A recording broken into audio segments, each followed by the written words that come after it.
নমস্কাৰ বন্ধুসকল, আজি জনা আপোনালোকক তিনিটা 100% কাম কৰা গাঁৱলীয়া ঔষধৰ বিষয়ে। আগৰ কেইবাটা ভিডিঅ'টো মই গাঁৱলীয়া একদম 100% কাম কৰা ঔষধৰ বিষয়ে জনাইছোঁ আৰু তাত বহুতে কমেণ্ট কৰিছে এই বেমাৰকেইটাৰ কথা। তো সেই তিনিটা বেমাৰনো কি আৰু কি দৰৱ খাব লাগিব আৰু কেনেকৈ খাব লাগিব সকলোবিলাক জানো বলক। তো বলক ভিডিঅ'টো আৰম্ভ কৰোঁ।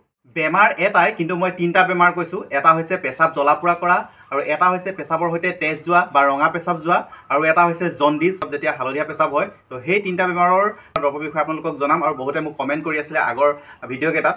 তো বন্ধুসকল, এতিয়া জানো বলক কি কি লাগিব আৰু কেনেকৈ খাব লাগিব, আৰু আপোনালোকক মই খায়ো দেখাম।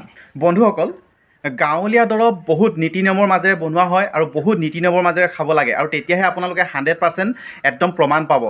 আৰু গাঁৱলীয়া দৰৱ কোনো পইচা নোহোৱাকৈ আপুনি ঘৰতে ফ্ৰীকৈ ভাল কৰি ল'ব পাৰিব, কোনো ছাইড এফেক্ট নাই। বহুতে কমেণ্ট দিয়ে, নিগেটিভ কমেণ্ট দিয়ে মই যেতিয়া জনাওঁ। আৰু মই দৰৱবিলাক মই দিয়া দৰৱ নহয়, আগতে আমাৰ দতি আইতাসকলে দিছিলে আৰু গোটেই মানুহে খাই ভালো পাইছিলে, প্ৰমাণিত। আৰু মই বহুত এটা দৰৱৰ বিষয়ে বহুত ৰিচাৰ্চ কৰি পিনেহে আপোনালোকক জনাওঁ, যাতে আপোনালোকে খাই 100% প্ৰমাণ পায়। আৰু বন্ধুসকল, যিহেতু এতিয়া খেতিৰ বতৰ, আৰু খেতি যেনেকৈ বাৰিষাৰ বতৰত মাছৰ উজান উঠিছে বুলি কয়, তেনেকৈ এতিয়া ফলৰ উজান উঠিছে। এতিয়া চব কঁঠাল, আম, কঁঠাল, লিচু, লেটেকু, পনিয়ল, সকলোবিলাক ফল মূল এতিয়াই মানে উজান উঠা নিচিনা সকলোবিলাক একেলগতে পকে। কিন্তু প্ৰতিটো বস্তুৰে এটা এটা ঔষধীয় গুণ আছে, আৰু আমি যদি জানো সেই ঔষধীয় গুণসমূহ, তেতিয়া বনাই নিজেই খাব পাৰিম। গাঁৱলীয়া ঔষধেই হওক বা ডক্তৰে দিয়া দৰৱেই হওক, আপোনালোকে যদি খোৱাৰ আগতে মনত ভাবি লয় যে এই দৰৱটোৱে মোক কাম নিদিয়ে বা মই ভাল নাপাওঁ, বা আপোনালোকৰ যদি আত্মবিশ্বাস বা বিশ্বাস যদি নাথাকে, তেতিয়াহ'লে সেই দৰৱটো 100% কাম কৰিবলগীয়া আছিলে যদিও আপোনালোকক কাম নকৰে। সেইকাৰণে প্ৰথমতে আপোনালোকে বিশ্বাস কৰিব লাগিব, আৰু আপোনাৰ নিজৰ ওপৰত বিশ্বাস ৰাখিব লাগিব যে এই দৰৱটো খালে মোৰ ভাল হ'ব। আৰু সেইটোৱে চবতছে ডাঙৰ কথা। যিকোনো বেমাৰেই হওক, আপোনাৰ নিজৰ আত্মবিশ্বাস থাকিলে যদি বেমাৰটো সোনকালে সুস্থ হৈ উঠিব, মানে বেমাৰটো সোনকালে ভাল হ'ব আৰু আপুনি সুস্থ হৈ উঠিব। তো সেইকাৰণে বিশ্বাসটো ৰাখিব লাগিব।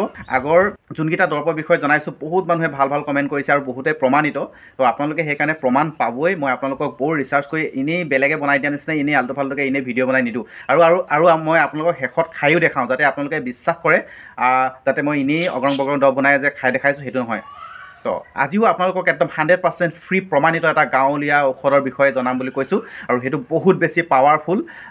মই নিজেও খাইছোঁ, আমাৰ ঘৰৰ মানুহেও খায়, আৰু বহুতে সেইটো খাই প্ৰমাণ পাইছে। আৰু কোনে কোনে সেই দৰৱৰ বিষয়ে জানে আৰু কোনে কোনে প্ৰমাণ পাইছে কমেণ্টৰ জৰিয়তে জনাব, যাতে আপোনালোকে যেতিয়া কমেণ্ট কৰিব, যেতিয়া শ্বেয়াৰ কৰিব, যেতিয়া বহুত বেছি মানুহে গম পাব, আৰু বহুত মানুহে যেতিয়া কমেণ্ট কৰিব যোনবিলাকে ভাল পাইছে, তেতিয়া মানে আত্মবিশ্বাসটো সকলোৱে বাঢ়ি যায়, আৰু সকলোৱে সেই দৰৱটো খাবলৈ ইচ্ছা প্ৰকাশ কৰিব আৰু ভাল পাব। তো সেইকাৰণে আপোনালোকে কমেণ্ট কৰিব, লাইক কৰিব, শ্বেয়াৰ কৰিব, আৰু জনাব যে কোনে কোনে এই দৰৱটো খাই ভাল পাইছে। তো বলক এতিয়া দৰৱটোৰ বিষয়ে জানো। বন্ধুসকল, ফলৰ ৰজা হৈছে আম। এয়া দেখিছে, এইটো আজি খাইছিলোঁ আমৰ গুটি, আৰু এইটো হৈছে 3 বছৰ পুৰণা, 3 বছৰ আগতে ৰখা গুটি। মই আপোনালোকক দেখাম যে আমৰ গুটিবিলাক আমি কেনেকৈ ৰাখি দিওঁ। যিমান বেছি পুৰণা গুটি হয় সিমান বেছি প্ৰমাণ পাব আৰু 100% ভাল ফল পাব। আৰু এটা কথা কৈ থওঁ মই এইখিনিতে, টেঙা আমৰ গুটি যদি আপোনালোকৰ থাকে, তেতিয়াহ'লে আপোনালোকে 100% প্ৰমাণ পাব। এইটো হৈছে টেঙা আমৰ গুটি। পকিলে মিঠা হৈ যায়, আমটো বহুত বেছি মিঠা হৈ যায়, কিন্তু কেঁচাতে টেঙা থাকে। আৰু কিছুমান আম কি হয়, কেঁচাতেই মিঠা থাকে। তো তেনেকুৱা আম হ'লে মানে 100% কাম নিদিবও পাৰে, কিন্তু টেঙা আমৰ গুটি হ'লে 100% কাম কৰিব। আৰু এইটো 3 বছৰ পুৰণীয়া গুটি। চব এইটো যদি মই শুকুৱাই এমাহৰ পাছতো খাওঁ নহয়, তেতিয়া 100% ফল নাপাবও পাৰোঁ। যিমান পুৰণা গুটি হয় সিমান ভাল। আপোনালোক কৈছোঁ এই গুটিটোৰ ভিতৰত যোনটো আছে সেইটো। আৰু লাগিব হালধি।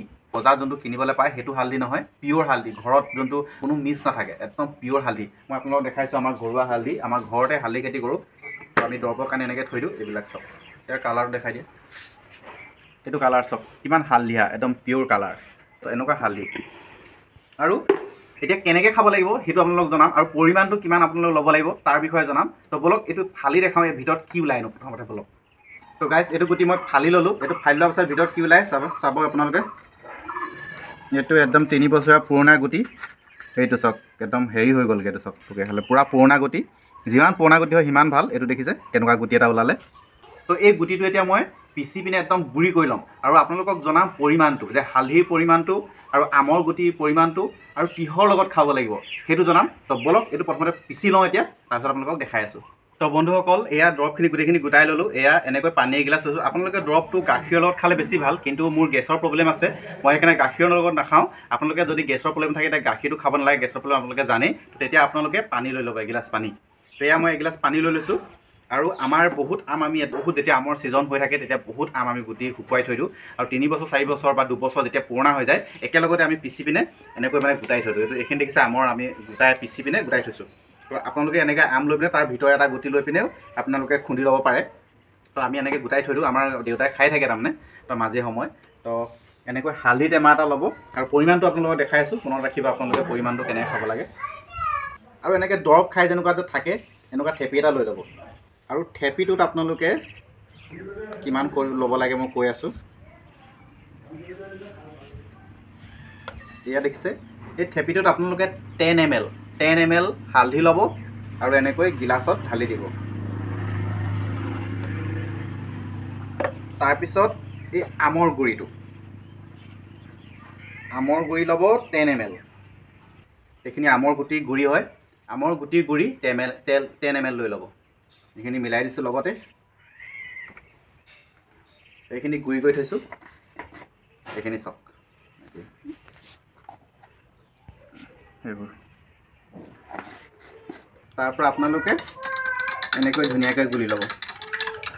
আৰু বন্ধুসকল, এইখিনি খোৱাৰ আগত আপোনালোকক মই কেইটামান বহুত ডাঙৰ কথা কৈ লৈছোঁ, যোনকেইটা যদি আপোনালোকে সেইমতে যদি খায় তো আপোনালোকে 100% ভাল পাবই আৰু সেইকেইটা বেমাৰ আপোনালোকৰ একদম নোহোৱা হৈ যাব।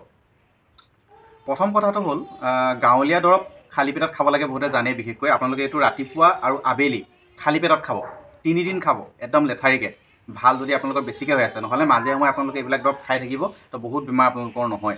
এইকেইটা দৰৱে আৰু বহুতকেইটা বেমাৰতে এইকেইটা দৰৱ ইউজ কৰা হয়, কিন্তু আপোনালোকক মই পাছত জনাম, কাৰণ একেদিনাই যদি আপোনালোক গোটেইখিনি কথা কৈ দিওঁ তেতিয়া আপোনালোকে কনফিউজ হৈ যাব। তো বিশেষ আজি 3টা বেমাৰৰ কথাই আপোনালোকক কৈছোঁ সেইকাৰণে।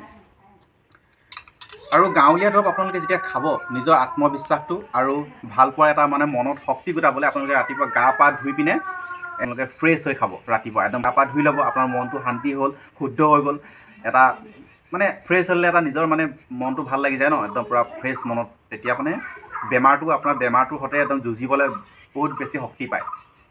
এয়া এনেকৈ ধুনীয়াকৈ গুলি ল'ব এগিলাচ পানীত, আপোনালোকক দেখালোৱেই, আৰু খাই দিব।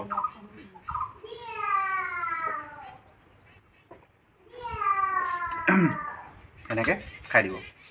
এগিলাচ পানী নহ'লেও হয়, আপোনালোকে অলপ ল'লে, আৰু আপোনালোকে 5 ml লৈও খাব পাৰে দৰৱটো। 10 ml নলৈ পিনে 5 ml লৈও খাব পাৰে। নহ'লে চামুচত আপুনি এচামুচ লৈ পিনেও দুটা বস্তু সমান ল'ব, হালধি এচামুচ, আমৰ এচামুচ লৈ খাব পাৰে।